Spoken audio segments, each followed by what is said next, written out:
मेरे मम्मी का चैनल पे आप लोग लाइक और सब्सक्राइब जरूर करें। धन्यवाद। है रानी निरहरिया में पिया जाई के खोजई बजरिया में। ननदी है रानी निरहरिया में पिया जाई के खोजई बजरिया में। हे बजरिया में हो बजरिया में पिया जाई के खोजई बजरिया में।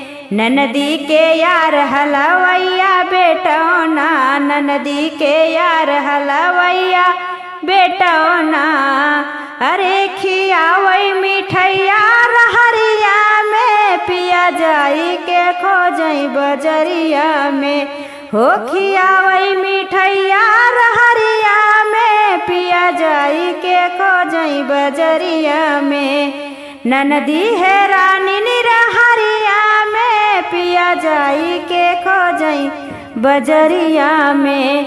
हे बजरिया में हो बजरिया में पिया जाई के खोजई बजरिया में। ननदी के यार दरजियवई बेटौना, ननदी के यार दरजियवई बेटौना। अरे चोलिया पहिरावई रहरिया में पिया जाई के खोजई बजरिया में।